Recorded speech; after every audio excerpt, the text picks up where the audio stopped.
So ఇప్పుడు hot topic ఏదైనా ఉంది, బర్నింగ్ ఇష్యూ ఏదైనా ఉందంటే అది జాబ్ క్యాలెండరే. సో ఫస్ట్ ఏ నోటిఫికేషన్ వస్తుంది job calendar? So job calendar already elections మూమెంట్లోనే అనౌన్స్ చేశారు.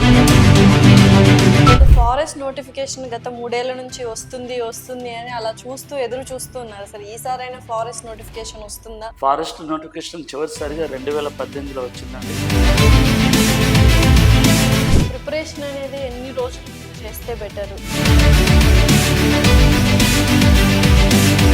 నిజంగానే గ్రూప్ 4 నోటిఫికేషన్ కొత్తది వస్తుందంటారా? నమ్మొచ్చా? గ్రూప్ 4 నోటిఫికేషన్ ఆల్రెడీ మొన్న పోయిన నెలలోనే రిజల్ట్ ఇచ్చారు. నెక్స్ట్ ఈ పోలీస్ నోటిఫికేషన్ కూడా పాపం చాలా మంది వెయిట్ చేస్తూ ఉన్నారు. అంటే పోలీస్ నోటిఫికేషన్ ఫిజికల్గా కూడా ఫిట్గా ఉండాలి కాబట్టి చాలా కష్టాలు పడుతున్నారు. సో ఆ నోటిఫికేషన్ ఎప్పుడు వస్తుంది? అయితే కానిస్టేబుల్ నోటిఫికేషన్ ఇప్పుడు రావాలంటే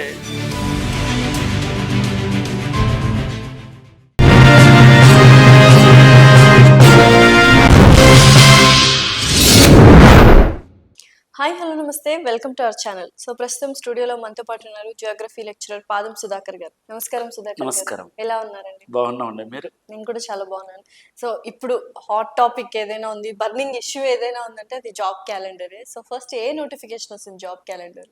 so job calendar already elections మూమెంట్లోనే అనౌన్స్ చేశారు ముఖ్యమంత్రి గారు. జాబ్ క్యాలెండర్ ఖచ్చితంగా ఇస్తామని. గత 10 రోజుల క్రితం కూడా ఈ మంత్లో అసెంబ్లీలోనే డైరెక్ట్ అనౌన్స్ చేస్తా అని చెప్పారు. దాదాపు ఈ వారం 15 రోజులలో జాబ్ క్యాలెండర్ రావడానికి ఛాన్స్ ఉన్నది. జాబ్ క్యాలెండర్లో గ్రూప్ 2 మరియు గ్రూప్ 3, గ్రూప్ 4 పోస్టులు ఇవి ఉండడానికి ఎక్కువ ఛాన్స్ ఉంది. వీటితో పాటు పోలీస్ కానిస్టేబుల్ కూడా ఎక్కువ పోస్టులు ఉండే ఛాన్స్ ఉంది. సో ఎన్ని పోస్టులు ఉండొచ్చు ఒక్కొక్క నోటిఫికేషన్ లో అంటే ఏమంటారు? అంటే 50,000 పోస్టులు ఖచ్చితంగా ఈ సంవత్సరం జాబ్ క్యాలెండర్లో అని చెప్పాడు.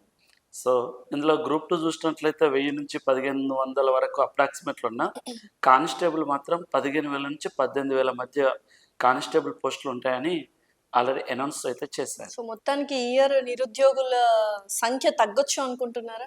అవునండి, తప్పకుండా. ఎందుకంటే జాబ్ క్యాలెండర్ని అనౌన్స్ చేశారు కనుక అభ్యర్థులు ఇప్పటికే చిన్న చిన్న ప్రైవేట్ జాబులు మానేసి ప్రిపరేషన్లో ప్రారంభమై ఉన్నారు. ఓకే.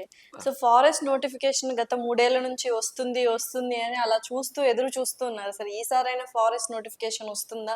వస్తే ఎటువంటి పోస్టులు ఉంటాయి? ఎలా ప్రిపేర్ అవ్వాలి అసలు forest notification? So forest notification చివరిసారిగా 2018లో వచ్చిందండి. ఆ తర్వాత అప్పటి నుంచి మళ్ళీ ఫారెస్ట్ నోటిఫికేషన్ రాలేదు. మళ్ళీ దాంతోపాటు ఈ సంవత్సరం టైగర్ రిజర్వ్లు కూడా చాలా అభివృద్ధి చెందినాయి కనుక ఫారెస్ట్ నోటిఫికేషన్ ఈసారి వచ్చే అవకాశం ఉంది. అయితే అప్పుడు 2018లో కండక్ట్ చేసినప్పుడు పేపర్ 1, పేపర్ 2 300 మార్క్స్ కండక్ట్ చేశారు. అదే ప్రాసెస్ చేసే విధంగానే ఉంటారని ఎక్స్పెక్ట్ చేస్తున్నారు. అయితే ఫారెస్ట్ ఆఫీస్లో ఎక్కువగా బీట్ ఆఫీసర్స్ ఖాళీగా ఎక్కువ ఉంటుంది. ఎందుకంటే అందులో రేంజ్ ఆఫీసర్ కానీ బీట్ ఆఫీసర్ కానీ ఉండే అవకాశం ఎక్కువగా ఉంది. ఓకే. సో గ్రూప్ 2 ఆల్రెడీ ఒకసారి వాయిదా పడింది. సో కొత్త నోటిఫికేషన్లు, కొత్త అప్లికేషన్స్ ఇచ్చే అవకాశాలు ఉన్నాయంటారు? అయితే గత ప్రభుత్వం ఇచ్చినటువంటి గ్రూప్ 2 పరీక్ష 2022 సంవత్సరం నుంచి అది పోస్ట్పోన్ అవుతూ ఇప్పటి వరకు వచ్చింది. అయితే ఆల్రెడీ ఆగస్టులో ఉండాల్సిన ఎగ్జామ్ అభ్యర్థన కోసం దాన్ని 3 months పోస్ట్పోన్ చేశాడు. అయితే దానికి ఎడిట్ ఆప్షన్ కొత్త అప్లికేషన్ ఇవ్వకుండా మళ్ళీ జాబ్ క్యాలెండర్లో గ్రూప్ 2 కొత్త నోటిఫికేషన్ ఇచ్చి పేపర్ ప్యాటర్న్ లాంటివి మార్చడం లాంటివి, అంటే ప్రిలిమినరీ ఒక పేపరు, మెయిన్స్ ఒక పేపర్ లాంటివా, లేదా సబ్జెక్ట్లో కొంచెం తగ్గింపు లాంటివి పెట్టడం లాంటివి జరగాలని ఎక్స్పెక్ట్ చేస్తున్నారు. ఓకే.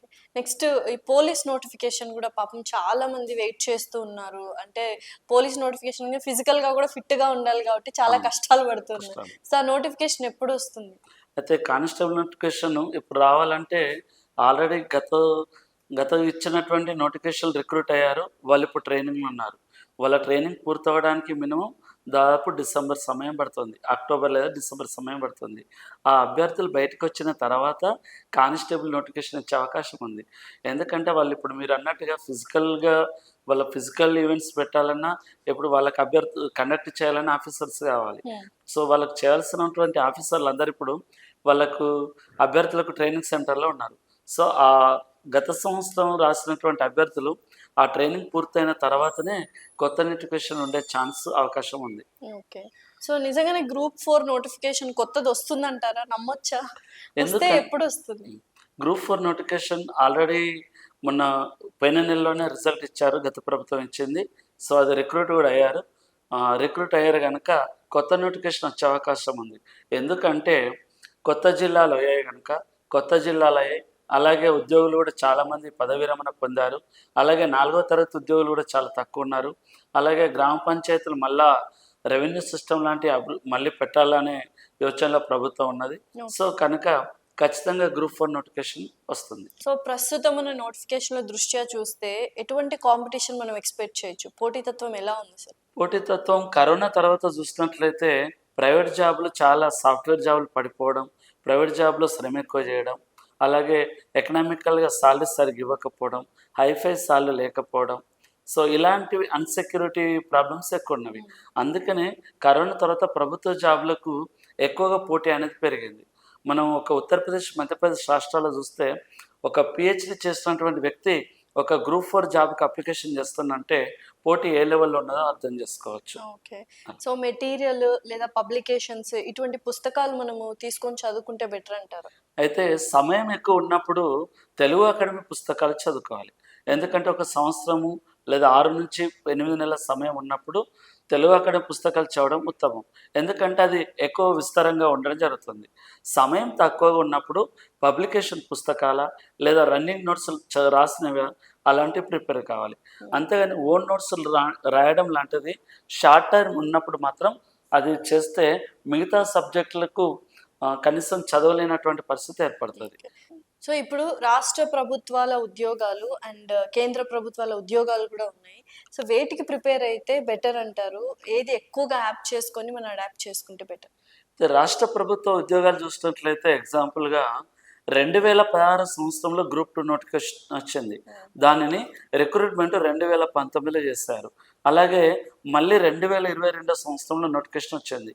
అంటే 6 సంవత్సరాలు రాక గ్రూప్ 2 నోటిఫికేషన్ రాలేదు. మరి గ్రూప్ 2 జాబ్కు ప్రిపేర్ అయ్యే వాళ్ళు 6 సంవత్సరాలు వెయిట్ చేయడం అంటే చాలా కష్టమైన పని. సో అలాంటప్పుడు ఏం చేయాలి? కేంద్ర ప్రభుత్వ ఉద్యోగాలు చూసినట్లయితే ఎవ్రీ 3-4 నెలలకు ఒకసారి నోటిఫికేషన్లు వస్తున్నాయి. అంటే ఒక రైల్వే జాబ్లు అయినా కావచ్చు, ఒక ఎస్ఎస్సి జాబ్ అయినా కావచ్చు, అలాగే బ్యాంకింగ్ అయినా కావచ్చు, సిజిఎల్ అయినా కావచ్చు. అంటే ఏ పోస్టులైనా సెంట్రల్వి ఎవ్రీ 3-4 మంత్స్కి ఒకసారి నోటిఫికేషన్లు వస్తూనే ఉంటాయి. ఫర్ ఎగ్జాంపుల్ చూసినట్లయితే వచ్చే నెల ఆగస్టు నెల ప్రారంభమై వచ్చే సంవత్సరం ఫిబ్రవరి నెల వరకు schedule central job exams schedule అయి ఉన్నవి. సో ఓన్లీ స్టేట్ అనే కాకుండా సెంట్రల్ జాబ్ల మీద కూడా ఫోకస్ చేసినట్లయితే ఏదైనా ఒక జాబ్ కొట్టడానికి ఈజీగా ఉంటుంది.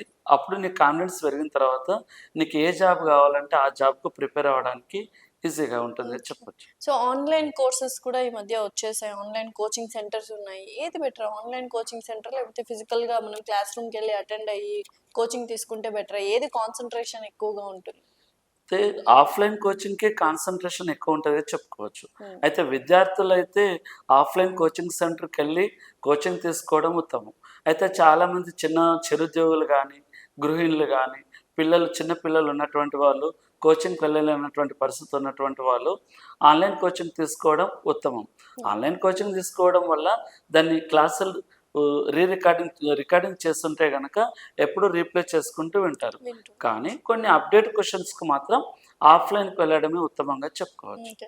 సో విద్యార్థులు ఇప్పుడు ఎవరైతే కాంపిటేటివ్ ఎగ్జామ్స్కి ప్రిపేర్ అవుతున్నారో, అటు యూపీఎస్సీ కావచ్చు, మీరు అన్నట్టు రాష్ట్ర ఉద్యోగాలు కావచ్చు, లేకపోతే కేంద్ర ప్రభుత్వ ఉద్యోగాలు కావచ్చు, ఎలా ప్రిపేర్ అవ్వాలి? మీరు వాళ్ళకి ఇచ్చే సూచనలు ఏమిటి?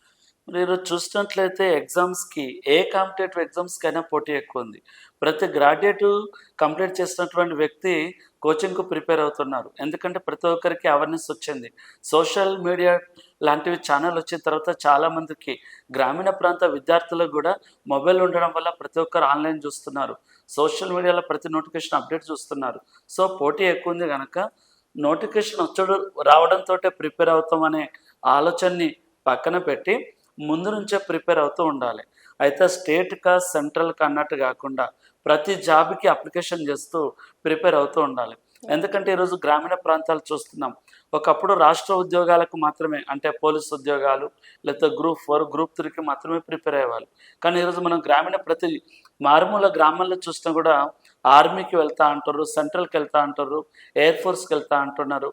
అంటే ప్రతి జాబ్ల మీద ప్రతి ఒక్కరికి అవేర్నెస్ వచ్చింది. ఈరోజు పట్టణాలు గ్రామాలనే కాకుండా ప్రతి ఒక్కరికి ఈరోజు మనం హైదరాబాద్ చూసినట్లయితే అశోక్ నగర్, అమీర్పేట, దిల్సుఖ్ నగర్ ఏరియాలో చూసినట్లయితే ప్రతి ఏరియాలో ప్రతి జిల్లా నుంచి తెలంగాణ, ఆంధ్రప్రదేశ్ ఏ రాష్ట్రం ఏ జిల్లా అని తేడా లేకుండా ప్రతి జిల్లా నుంచి అభ్యర్థులు వచ్చి ప్రిపేర్ అవుతున్నారు.